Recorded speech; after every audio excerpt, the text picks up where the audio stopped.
আজকে আমি chicken Manchurian বানাবো। তো সেটার জন্য আমি চিকেনগুলোকে আমি এই যে এভাবে, এটা জাস্ট শুধু ব্রেস্ট পিস লাগবে, তাছাড়া অন্যান্য জায়গা থেকে মাংস তো নেওয়া সম্ভব না। এই যে দেখুন আমি এভাবে ছোট ছোট পিস করে নিচ্ছি।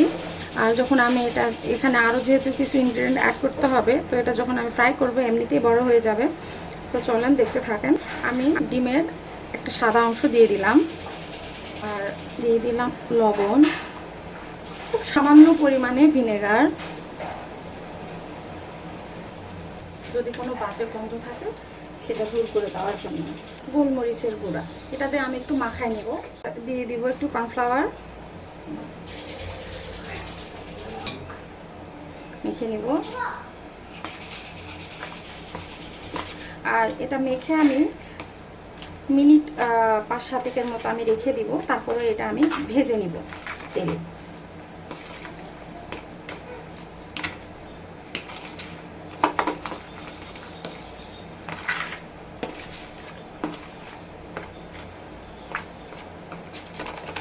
ভালো করে ভেঙে দিবেন।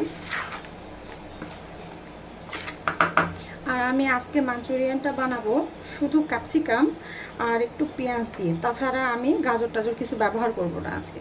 এখন চিকেনগুলোর এই অবস্থা। তো এখন চলেন এগুলো ভেজে নেওয়া যাক।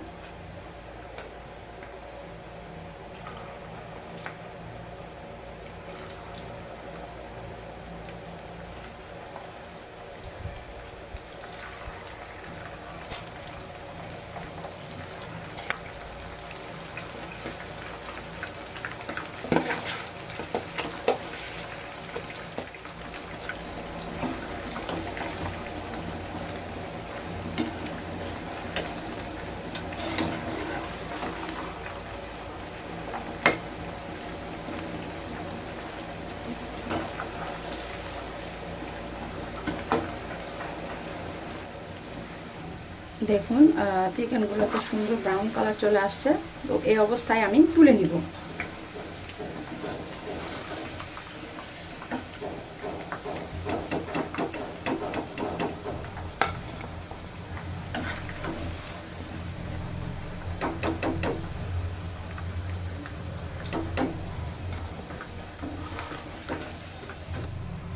চলেন তাহলে এখন রান্নাটা বসাই দিই। আমি হাঁড়ি তো দিয়েছি, অলরেডি তেল গরম হয়ে গেছে। এখানে আমি একটু রসুন কুচি দিয়ে দিলাম, আর সাথে একটু আদা কুচিও দিয়ে দিলাম।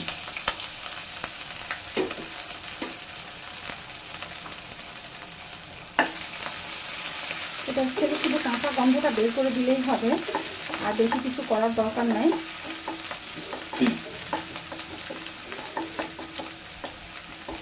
এখনো কাঁচা গন্ধটা যায়নি, শুধু এই রসুন আদার থেকে কাঁচা গন্ধটা শুধু বের করে দিবেন, তাহলেই হয়ে যাবে।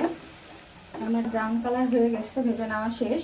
এখন আমি পেঁয়াজ ফালি দিয়ে দিব। আমি এই যে পেঁয়াজগুলো এভাবে ফালি করে নিয়েছি,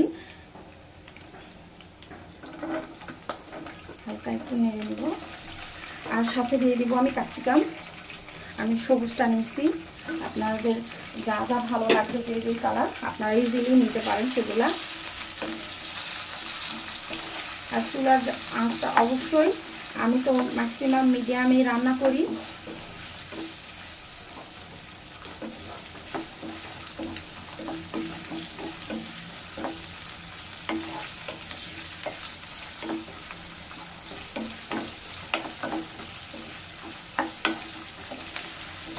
দরকার নাই, 2 থেকে 3 মিনিটের মতো ভেজে নিলেই হয়ে যাবে। আমার এটা মোটামুটি ভাজা হয়ে গেছে। এখন আমি ভেজে রাখা চিকেনগুলো দিয়ে দিব।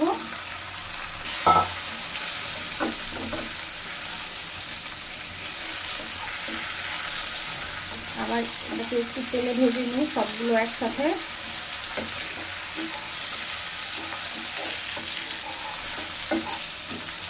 আমি কিন্তু এখনো লবণ দিইনি, কারণ এই যে দেখুন অলরেডি এটা কিন্তু কুক হয়ে গেছে।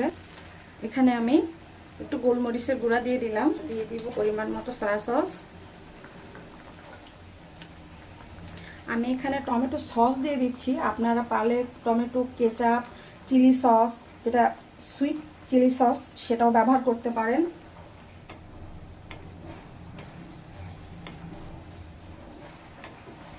অল্প পরিমাণে টেস্টিং সল্ট, 2 চা চামচের মতো কর্নফ্লাওয়ার দিয়ে নিয়েছি পানিতে, অল্প পরিমাণ পানিতে। আর এটা দিয়ে কিন্তু চুপচাপ বসে থাকা যাবে না, এক হাতে দিতে হবে আর এক হাতে নেড়ে দিতে হবে। যে দেখুন